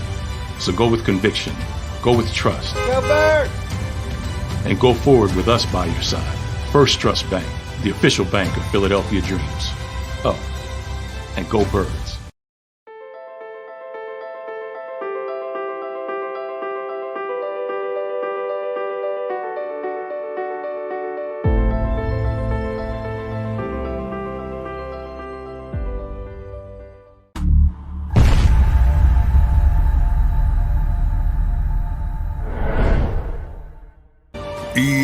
EAGLES, Eagles.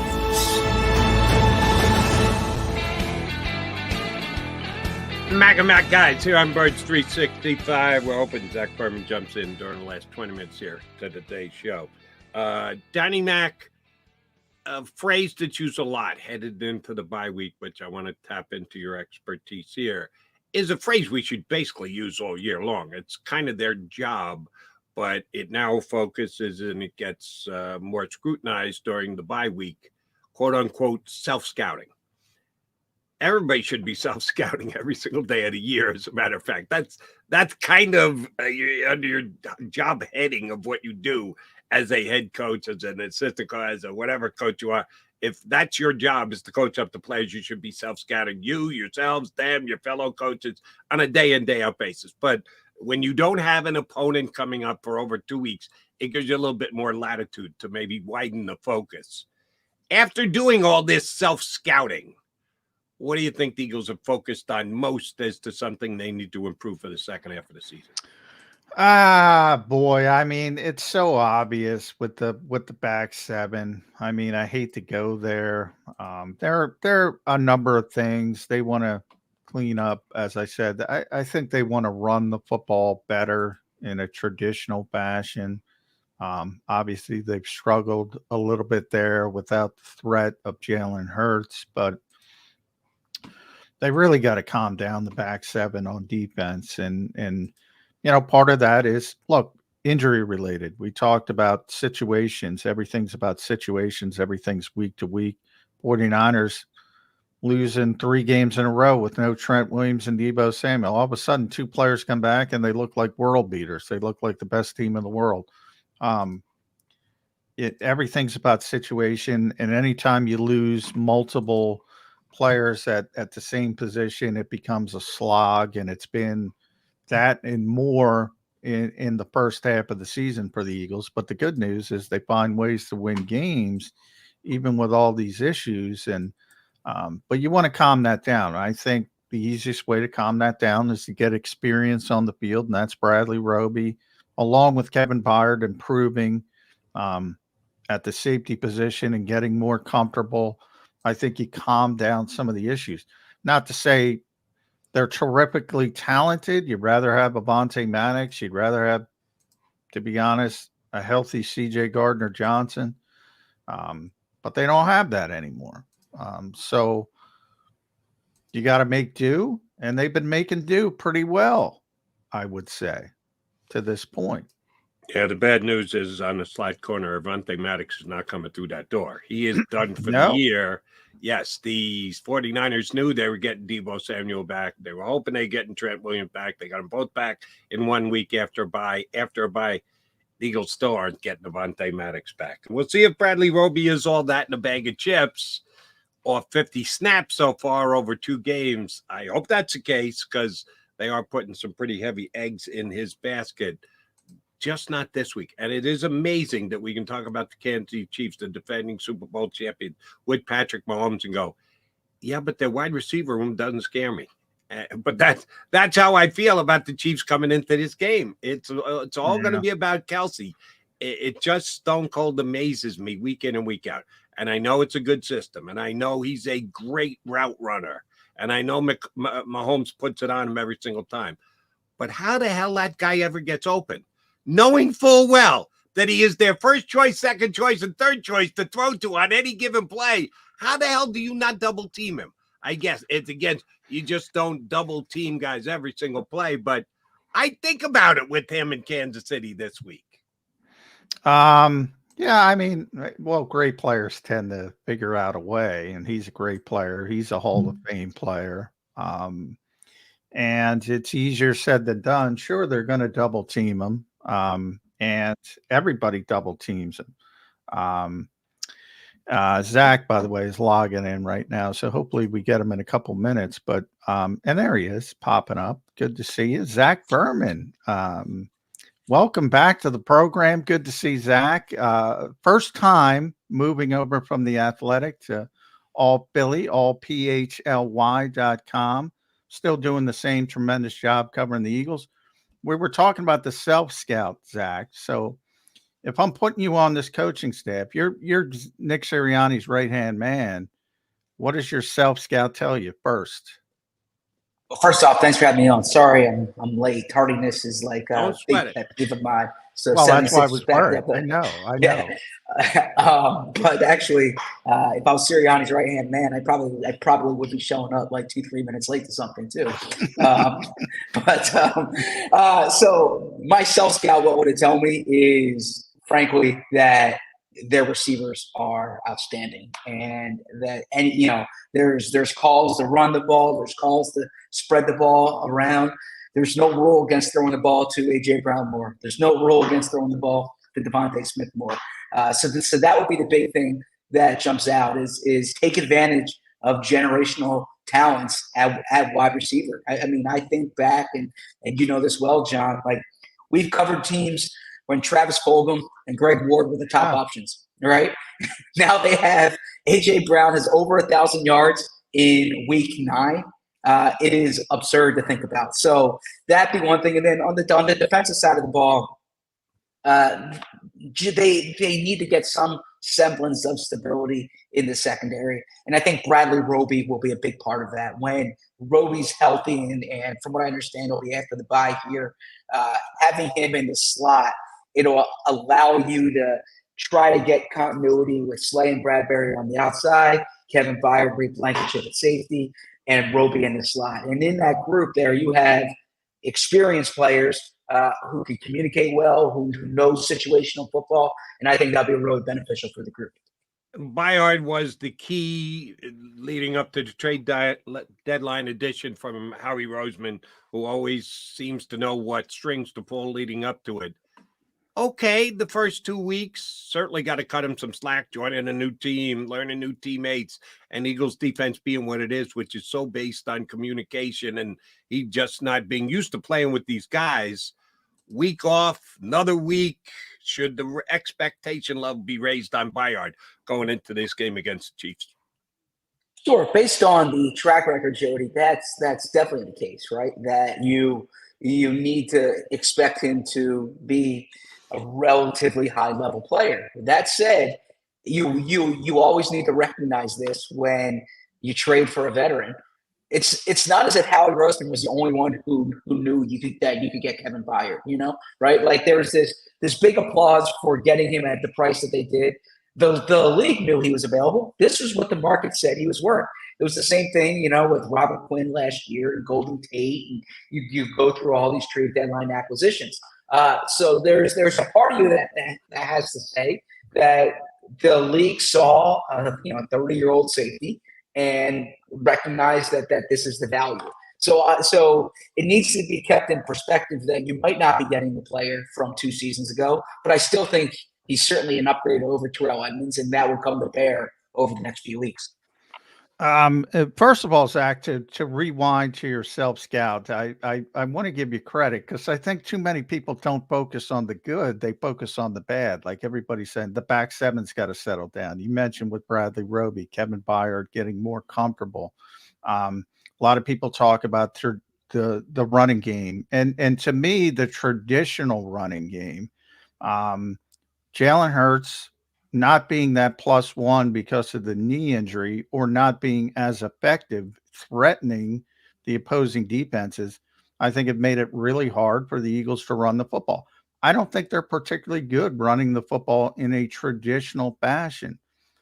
But so what? If you're that good on the outside, this is what I love. I argued with the Dallas Cowboys. They didn't throw the ball to CeeDee Lamb enough. And he caught, I think, 11 passes for whatever. The Eagles couldn't do anything with him. There's no rule that says you can't stop A.J. Brown. Keep feeding them the football. I love that thought process. And I think the Eagles should get there at least until Jalen Hurts is feeling more comfortable and people are threatened by his presence in the running game again. Yeah, I agree with you there, and I see this in the NBA all the time, right? In terms of usage rate, if a player's scoring, keep giving them the ball. Keep letting them score. That's the objective. I remember talking to someone after the Lions game, Week 1 last year, A.J. Brown's first game. I think he had 16 targets, and someone said to me, that's a high number of targets. I said, he caught 11 of them, right? It should have been 20 targets based on how successful they were when they threw to him. But as far as the running game, Cam Jurgens, I do think will have an impact there. But the biggest thing is Jalen Hurts. The running game is built around Jalen Hurts. I've heard John's line over the years that it's a Jalen Hurts based offense. And when defenses need to recognize that Jalen can tuck and run, that there's that +1 in the running game, it simply changes the math. And they haven't had that in recent weeks. All right, ZB, if you're buying into this, if a lot is good, go with more because it's even better. Are you putting Hassan Reddick and Josh Sweat out there even more than they have? Because their loads have increased to previous years. They're both killing it. BG had a big game last week, more power to him. But the other Nolan Smith and Derek Barnett's of the world haven't contributed a whole hell of a lot. Are you giving the Eagles 2 stud defensive pass rushers even more snaps over the second half of the season? That's when I would say no on. I mean, if you gave them more snaps, they'd be playing every snap basically because their playing time is much higher than you typically see for a rotational position. And you do want them both fresh for January and February. And it is a position where you're playing 4 guys, 5 guys. I think you need to see more from Nolan Smith in the backstretch of the schedule. It's the number 30 overall pick in the draft. He has athletic gifts. We saw him during training camp. I thought played real well in camp. Now, it's different when you're going up against the second string, 13 offensive tackle than when you're in a live NFL game. That said, he's not, and I understand what you do in practice is how you get those reps in games. But it's hard to get, real productive pass rush reps when you're playing 7-8 snaps a game. I think that, and you saw with Derek Barnett inactive last week, I imagine Smith is going to continue to work his way up the rotation. I think Smith needs to start getting 15, 16 snaps a game, and then there will be a clearer picture of where he is at this juncture of his rookie season. Eagles obviously won't get back on the practice field till later in the week, Zach, but this is a big one. Rematch of Super Bowl 57, Chiefs, Eagles, Monday Night Football. Eagles coming off a bye, you would think, hey, that's good. You get a little bit extra time for the coaching staff to prepare. But guess what? Andy Reid's coming off a bye. Nobody in the history of football is better coming off a bye week than Andy Reid. Nick Sirianni tapped into Andy Reid about how he prepares for bye weeks earlier in his tenure. Everybody wants the secret to what Andy Reid does. I say that I get the sense, and I want to see if you get the sense. I think Nick is fueled by other coaches who get their flowers from the media or whether it was Mike McDaniel and he was the Player of the Month, or Andy Reid, a certain future Hall of Famer. He's such a competitive guy. I think that fuels him. Do you get that same sense with Nick Sirianni? Certainly. It's a good point. I think it's more relevant with, your Sean McVay, Mike McDaniel, some of the young play calling types. Andy Reid's in a different tier. I think with Andy Reid, it's more he has such a big part of this organization. You look at the past 25 years, a lot of it was shaped by Andy Reid's thinking and Andy Reid's approach. I mean, Andy Reid was literally there for the construction of the NovaCare complex, right? So that's a big shadow, no pun intended, there that kind of looms within the organization. But I do think that Nick Sirianni, nationally and perhaps even locally, deserves a lot more credit. And a lot of credit seems to go to the play callers. And that is a big part of the success of the Rams over the years and the Dolphins now. But what Nick Sirianni does exceptionally well is be a head coach of a football team, right? He manages the team. He knows the personalities. He knows the locker room. It's situational football, getting them prepared Monday to Saturday. There's so much that goes into it that he does well, and that tends to get overlooked based on if you can call a good play on 3rd and 8. All right, this is one that I'm going to give the Eagles coaching staff credit for, basically since Sirianni came in.